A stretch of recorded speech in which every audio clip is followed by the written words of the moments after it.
नमस्कार प्यारे भाइयों बहनों, कैसे हैं आप लोग। आज की वीडियो बहुत ही ज़्यादा महत्वपूर्ण होने वाली है उन अभ्यर्थियों के लिए जो आने वाले समय में रेलवे ग्रुप डी का फॉर्म भरने वाले हैं। क्योंकि आप सब जानते हैं ग्रुप डी की भर्ती आ चुकी है, हमने जोन वार पद देख ली। अब जोन तो हम अपने भर लेंगे कि भाई ये जोन हमारे नज़दीक है, अगर हमें इस जोन में नौकरी मिल गई तो हम अपने घर के आसपास नौकरी करते रहेंगे। तो जोन तक तो ठीक है, लेकिन सभी जोन में जो पद दे रखे हैं वो अलग अलग डिपार्टमेंट के पद हैं। तो जब आपको कल के दिन नौकरी मिलेगी तो उस समय आपको आपके काम से कोई दिक्कत ना हो, बाद में आप दुख रोए कि यार ये काम हमसे नहीं होता है, उस समय हमें जानकारी नहीं थी, हमने गलत भर दिया प्रेफरेंस और हमें ये काम मिला, ये तो हमसे होता नहीं है। फलाने के हमसे 2 नंबर कम थे, उसको जानकारी थी, उसने प्रेफरेंस सही भरा। भाई वो उसकी मजे की नौकरी है, उसको काम बहुत कम करना पड़ता है या सुविधा बहुत अच्छी है। क्योंकि आज बेरोजगारी का दौर है तो सबको ये लगता है कि नौकरी मिल भर जाए, हम तो भाई कुछ भी काम कर लेंगे। जब नौकरी लग जाती है उस समय ये लगता है कि यार कहां से कहां फंस गए, कितनी आजादियां छिन गई, कितने अलग अलग तरीके के काम होते हैं, उन सभी को अपन समझने वाले हैं। तो आपको दिख रहा विजुअल हो रहा होगा, प्रत्येक जोन में लगभग 14 अलग अलग विभागों में पद हैं।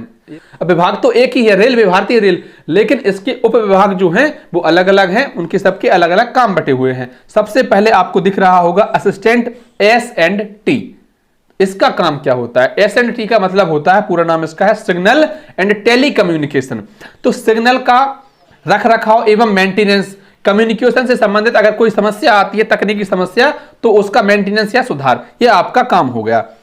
आमतौर पर इनकी 8 घंटे की ड्यूटी होती है, लेकिन उपलब्धता 24 घंटे की रहती है। ऐसा नहीं है कि आप 8 घंटे की ड्यूटी करके अब चैन से सोए फ्री हैं, नहीं भाई, अगर आवश्यकता पड़ती है तो आपको तुरंत बुला लिया जाता है, सेम एज पुलिस। भले ही पुलिस की ड्यूटी निर्धारित रहती है कि आपको 8 घंटे रहना है थाने में, 10 घंटे रहना है कि 12 घंटे रहना है, लेकिन अगर आवश्यकता पड़ी तो आपको किसी भी समय बुला लिया जाता है। वीकेंड में इनके लिए एक अवकाश भी रहता है कि हफ्ते में एक दिन आपके लिए रेस्ट होता है, उस दिन आपको जो है ड्यूटी नहीं करनी पड़ती है। लेकिन आप हेडक्वार्टर नहीं छोड़ सकते, आप मुख्यालय छोड़ नहीं सकते, और अगर छोड़ते हैं तो आपको मुख्यालय से परमिशन लेनी पड़ेगी। ये हो गया भाई। और इसके अलावा देखिए कि जब ऐसे कोई भी ट्रेन जब स्टेशन पर आती है तो उसके पहले पटरी चेंज करती है। मान लो ये लाइन है, 2 लाइन, एक आने की है, एक जाने की है। जहां पर स्टेशन होगा वहां पर बहुत सारी पटरियां रहती हैं कि नहीं रहती हैं, इस तरह की, और यहां पर तो बहुत सारी पटरियां रहती ही हैं। अब ये प्लेटफॉर्म है, यहां पर एक गाड़ी को, आप समझिए थोड़ा सा, मैं अगर समझाने में सफल हो जाऊं तो बड़ा अपने आप को सौभाग्यशाली समझूंगा। मान लो एक ट्रेन इस पटरी पर आ रही है, लेकिन उसको इस फलाने ए स्टेशन पर रुकना है, तो आपको पता होगा कि यहां से मुड़ने के लिए कुछ व्यवस्थाएं रहती हैं। वो भले अब इलेक्ट्रॉनिक हैं, वो भले ही स्टेशन से संचालित होती हैं कि स्टेशन मास्टर इसको यहां से मोड़ देंगे, वो यहीं से मतलब ऑफिस में बैठे बैठे कंट्रोल कर सकते हैं। लेकिन जो मशीन यहां पर लगी होती है, जो बॉक्स यहां पर लगा होता है, उसमें कुछ बैटरी वगैरह लगी होती हैं, उनका मेंटेनेंस ये आपको इसी के अंतर्गत आता है, assistant S&T, signal and telecommunication. दूसरा पद जो है असिस्टेंट वर्कशॉप। तो रेलवे के बहुत सारे अलग अलग वर्कशॉप होते हैं, कहीं कुछ काम है, कहीं कुछ काम है। तो अब ये जो है अलग अलग वर्कशॉप रहते हैं सबके, उसके हिसाब से आपका काम रहता है। अब जिस भी आपको वर्कशॉप में नौकरी मिल जाए। फिर देखिए असिस्टेंट ब्रिज। ब्रिज का मतलब होता है सीधा सीधा पुल। तो पुल का रख रखाव, और विशेषकर बरसात के समय में, क्योंकि पता चला कि बाढ़ आ गई थी, पुल का जो है, पुल की स्थिति खराब हो गई। पुल से जब गाड़ी गुजर रही है तो कितना वाइब्रेशन कर रहा है, क्या पुल इतनी क्षमता रखता है कि वो ट्रेन को गुजार सके। बहुत ज्यादा नदी आ गई, नदी में पानी बहुत ज्यादा आ गया, बाढ़ बहुत ज्यादा आ गई, और पता चले कि ब्रिज की स्थिति खराब हो जाए, उस पर ट्रेन निकाल दी, नुकसान हो जाए। तो ब्रिज का रखरखाव किसके अंतर्गत होता है? Assistant bridge. अगला देख लीजिए, चौथा है assistant carriage and wagon. Assistant carriage and wagon, यहां पर वैगन का मतलब वो भटा से मत समझ लेना, वैगन ये अलग है। असिस्टेंट कैरेज एंड वैगन, तो जैसे मान लीजिए कोई ट्रेन दिल्ली से चलकर झांसी तक की यात्रा करती है। अब वो जैसे ही झांसी आएगी, यहां से फिर उसको रिशेड्यूल होना है। मान लो ताज एक्सप्रेस है जो शाम को आ गई, पता चले उसको सुबह जाना है, या सुबह आ गई पता चले उसको शाम को जाना है। तो जब सभी यात्री उससे उतर जाएंगे ट्रेन से, फिर ट्रेन कहां जाती है? ट्रेन आपको पता है यार्ड में जाती है, या यूं कह लीजिए कि पार्किंग में जाती है। फिर वहां पर ट्रेन का पूरा चेकअप होता है भाई साहब। एक टीम निर्धारित कर दी जाती है कि हाँ भाई आप इस टीम में 15 लोग हैं, चलिए आप इसको पूरा चेक कीजिए ट्रेन को। नल टोटी, टंकी, वायर, लाइट, हर एक चीज, एसी में सी सारी चीजें चेक होती हैं। पंखा, एक्सल, व्हील, सारी चीजें चेक होती हैं। और ये विभाग जो है, मतलब जो टीम विभाग गठित करता है असिस्टेंट कैरेज एंड वैगन के अंतर्गत, ये जब कह देता है कि यहाँ ये ट्रेन भाई साहब चलने लायक है, अगर इसने कह दिया कि ये फलाना कोच चलने लायक नहीं है, इसको हटाओ, तो उसे रिप्लेस कर दिया जाता है। उन्होंने कह दिया कि हाँ ये ट्रेन अब चलने लायक है, तभी वो चल पाती है। मान लो अगर उसमें कोई तुरंत दिक्कत आ गई, अब सडनली कोई दिक्कत आ जाए वो अलग चीज है, लेकिन ऐसी दिक्कत आ गई जो उन्होंने चेक ही नहीं की थी, लापरवाही, तो फिर संबंधित शिफ्ट की पूरी जवाबदारी रहती है, उन्हीं पर प्याज कटनी है। कब तक? जब तक वो ट्रेन अपने डेस्टिनेशन तक ना पहुंच जाए। जैसे कोई झांसी से दिल्ली जा रही है, दिल्ली तक ना पहुंच जाए। इसके अलावा इसमें एक और कार्य होता है, जैसे जब आपने देखा होगा कभी ट्रेन स्टेशन के पास से गुजरती है तो कुछ लोग स्टेशन से थोड़ी दूर पहले बैठे रहते हैं, रात में वो टॉर्च लेकर ट्रेन के पहिए देखते रहते हैं, और वो दिन में भी चेक करते हैं। तो एक्चुअल में वो चेक क्या करते हैं, कोई पहिया गर्म तो नहीं हो रहा है, कहीं से धुआं तो नहीं निकल रहा, स्प्रिंग वगैरह सब सही है, कहीं कोई दिक्कत तो नहीं है। तो ये भी इसी के अंतर्गत आता है, किसके अंतर्गत? Assistant carriage and wagon. 5वां पद देख लीजिए, असिस्टेंट लोको शेड डीजल। तो अब देखिए डीजल इंजन का मेंटेनेंस इसके अंतर्गत आता है, लेकिन आपको पता है कि डीजल इंजन तो अब ना के बराबर ही बचे हैं, तो डीजल इंजन का मेंटेनेंस का क्या होगा? डीजल इंजन तो वैसे ही कबाड़े में बेचे जा रहे हैं। तो अब तो आजकल तो इलेक्ट्रॉनिक इंजन का काम है, तो ये तो कहीं कहीं पर है, बाकी ये पोस्ट लगभग खत्म होती जा रही है। इसके बाद देखिए असिस्टेंट लोको शेड इलेक्ट्रिकल, तो ये जो है इलेक्ट्रिकल इंजन का मेंटेनेंस। अब आजकल इलेक्ट्रॉनिक इंजन ही है, तो इन सब का मेंटेनेंस इन्हीं को करना पड़ता है। 7वां पद देखिए, असिस्टेंट ऑपरेशंस इलेक्ट्रिकल। तो इसमें क्या है? इलेक्ट्रॉनिक आइटम का रखरखाव और मेंटेनेंस, जैसे पंखा हो गया, बोर्ड हो गया, लाइट, वायरिंग, ये सारी चीजें इनका मेंटेनेंस और रखरखाव।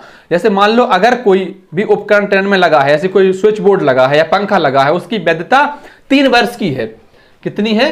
कि ये 3 वर्ष कार्य करेगा। वर्तमान में 3 साल इसके पूरे हो गए हैं, लेकिन ये अभी भी अच्छी तरह से कार्य कर रहा है, इसमें किसी तरह की कोई दिक्कत नहीं है।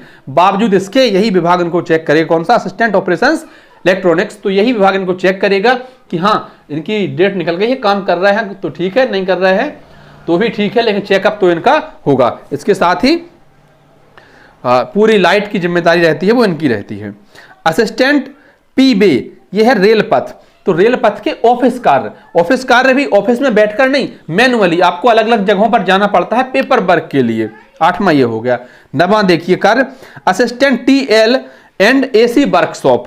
तो देखिए ट्रेन लाइट और एसी, ये वर्कशॉप के अंदर अगर कोई ट्रेन, इनका वर्कशॉप है, अगर कोई ट्रेन की लाइट या एसी खराब हो जाती है तो यहां पर सुधारने के लिए आती है, उसमें आपका काम है। इसमें assistant TL and AC workshop, train light और एसी। इसमें ही एक और पद है 10वां, assistant TL and AC. Same है पद, लेकिन इसमें क्या है कि आपको ट्रेन के साथ यात्रा करनी पड़ती है और उसी के साथ आपकी ड्यूटी रहती है। जैसे मान लो कोई ट्रेन नई दिल्ली से झांसी आ रही है, तो आपकी वहां से ड्यूटी शुरू हो जाएगी, आपको झांसी ट्रेन के साथ में आना पड़ेगा। काम इनका भी वही है, लाइट और जो है एसी का मेंटेनेंस से रख रखा। मान लो कोई एसी नहीं चल रही है, आपने चेक नहीं करी, तो अगर किसी ने शिकायत कर दिल्ली से आपके पास फोन आएगा, हमारी कौन है ऑन ड्यूटी, चलो इसको सस्पेंड करो जरा। ये समस्याएं रहती हैं।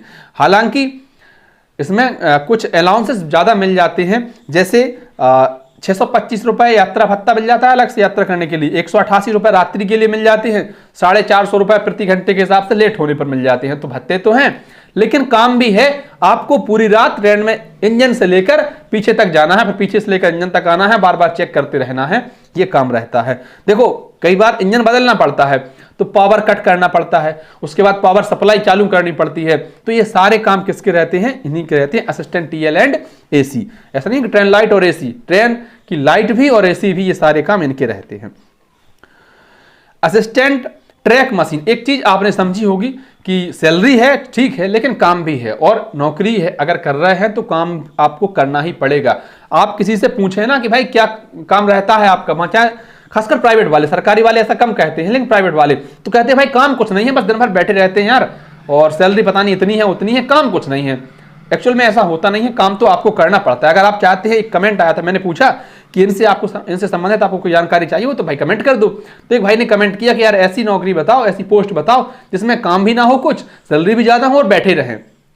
तो सबसे अच्छा है कि आप खेती करो, खुद की हो तो खुद की करो, ना हो तो ठनका से ले लो, चाहे बटिया से ले लो, लेकिन खेती करो, उसी में आपको कम काम करना पड़ेगा। यहां तो आपको काम करना पड़ेगा, जिम्मेदारी से करना पड़ेगा, लापरवाही नहीं चलती है।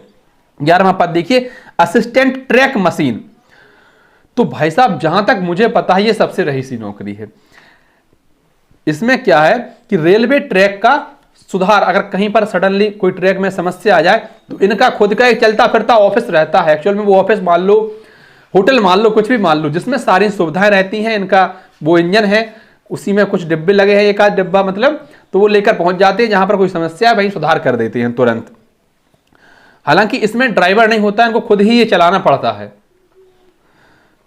और उसमें सारी सुविधाएं भी रहती हैं। असिस्टेंट टीआरडी, तो देखिए बिजली लाइन का रख रखाव, इसके अंतर क्या है, असिस्टेंट टीआरडी 12वां पद है, बिजली लाइन का रख रखाव। जैसे ऊपर जो तार लगा हुआ है उसका रख रखाव, और ये प्रतिदिन चेक करना पड़ता है। जैसे मान लो ये 10 किलोमीटर की दूरी हो गई इतनी, यहां से यहां तक, अब इनको 1 किलोमीटर चेक करना है, पूरी दूरी हो गई ये 100 किलोमीटर की, इस 1 किलोमीटर को चेक करना है तो ये यहां से पावर सप्लाई बंद कर देंगे, यहां से पावर सप्लाई बंद कर देंगे, इस तरफ ट्रेनें चलती रहेंगी, इस तरफ ट्रेनें चलती रहेंगी, लेकिन बीच में ये चेक कर लेंगे। जब यहां पहुंच जाएंगे तो फिर ये लाइन चालू कर देंगे, यहां पर चेक कर लेंगे। जो तार होता है, वायर होती है या लाइट होती है, डेली चेक होती है ताकि कहीं किसी प्रकार की कोई दिक्कत ना आए। इसमें हालांकि ड्राइवर उपलब्ध रहता है, लोको पायलट इसमें जो रहते हैं वो उपलब्ध रहते हैं, इनको खुद नहीं चलाना पड़ता है वो वाहन, वो इंजन। फिर देखिए 13वीं नौकरी है पॉइंटमैन की। पॉइंटमैन बी जो लिखा हुआ है, पॉइंटमैन का आप भली भांति जानते ही होंगे, स्टेशन पर झंडी दिखाने का काम, और रेल इंजन को जोड़ना, डिब्बों को जोड़ना या अलग करना, कपलिंग जिसको हम कहते हैं, तो अलग करना या जोड़ना हो गया, झंडी दिखाना स्टेशन पर। संटिंग, या कोई ट्रेन एक लाइन से दूसरी लाइन पर जब जाती है तो वो सारी व्यवस्था इनकी रहती है पॉइंटमैन की। 14वीं देख लीजिए, यह है ट्रैक मेंटेनर। सबसे ज्यादा जो पद हैं किसी भी जोन में वो ट्रैक मेंटेनर में ही है, और ऐसा कहते हैं कि सबसे कठिन भी नौकरी यही है। मेरे विचार में रेलवे की रीढ़ भी यही है, रेलवे इन्हीं के भरोसे चल रही है। इनका काम क्या होता है, हाँ कह सकते हैं थोड़ा जटिल है, लेकिन भत्ता कुछ ज्यादा मिल जाते हैं, तो काम तो कुछ ना कुछ करना ही है। वही है कि आप देखते हैं इनको ट्रैक का मेंटेनेंस करते हुए, तो इनका ही काम रहता है ट्रैक मेंटेनर का। इसमें आमतौर पर पद जो है ज्यादा रहते हैं, और सभी जोन में ट्रैक मेंटेनर में पद सबसे ज्यादा हैं। तो जानकारी आपको अच्छी लगी हो, वीडियो आपको पसंद आई हो तो लाइक कर दें, अपने अन्य साथियों तक साझा कर दें जो भी इसके लिए तैयारी कर रहे हैं। तो वो अगर फॉर्म भरें इसका, तो ये सारी जानकारियां पता करने के बाद ही फॉर्म भरें, जिससे कि बाद में दुख ना रोना पड़े कि यार हम तो कहां से कहां फंस गए, हमने गलत चूज कर लिया, गलत सिलेक्ट कर लिया, अब परेशान होते फिर रहे हैं। धन्यवाद प्यारे भाइयों बहनों, वीडियो आपको अच्छी लगी हो तो लाइक कर दें, अपने अन्य साथियों तक साझा कर दें, चैनल पर नए हो तो सब्सक्राइब कर दें। आभार।